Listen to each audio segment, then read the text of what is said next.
Business became more challenging the bigger that we got. I was working, I lost track, 70, 80 hours a week. I never really put my phone down. I mean, I was the admin everything, as well as the project manager everything. And I was getting burned out. I was tired, and I was getting to a point where I was thinking, is this really how I want to spend the rest of my life? We're making money, that's awful fun, but I don't have any time to enjoy the resources that we're growing. Really, for a few years, we worked out of town almost every single week. We would work all day, and then we would go back to the hotel, and normally Aaron might proceed to work doing office duties for hours, sometimes even after the rest of us went to bed.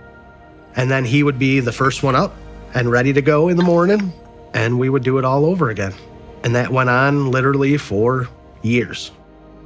Certainly there was a point where I knew something had to change. I was either going to have a heart attack at some point because of the workload and the stress, or I needed to find somebody, some way to help me get this thing back on track, to help guide me through what it looks like to be a CEO, to have a business that can operate without me. I knew where I wanted to go, but I had no idea how to get there.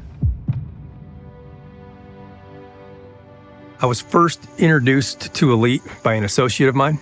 I had asked him about his experience with business coaching or business consulting, and he introduced me to the book, EntreLeadership, and I sat down and read the book.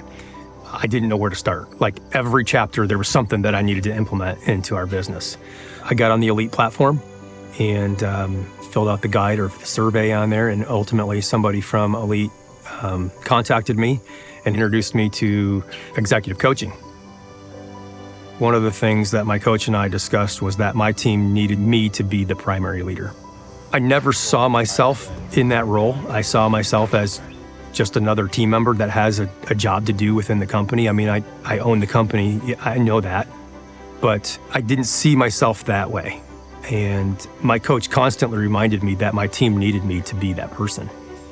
There was a conversation that we had in one of our coaching sessions, and in the midst of that conversation, he kind of pauses and he says, "Aaron, what I'm hearing is that you don't want to own it." And at that moment, I had to just stop. My ears got hot and I started sweating a little bit. And I was like, he's absolutely right. I had no rebuttal to what he was saying. And it forced me to implement change.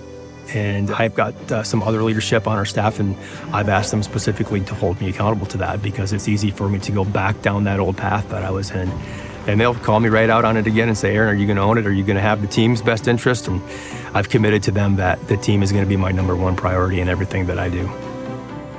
Changes that I see in Aaron since he began coaching, he's able to task different people with different jobs anytime that he needs help.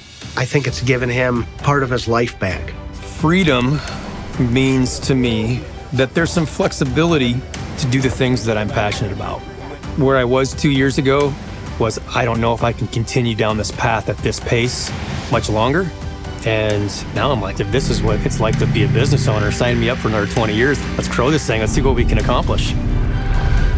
My advice to anybody going down the coaching path is that you have to put in the time and you have to put in the effort. You need to own it. You need to be that person. You need to be that leader that your team needs you to be, and you're not that guy yet. You need to keep working on it. You need to invest in yourself. Keep pushing yourself to be better.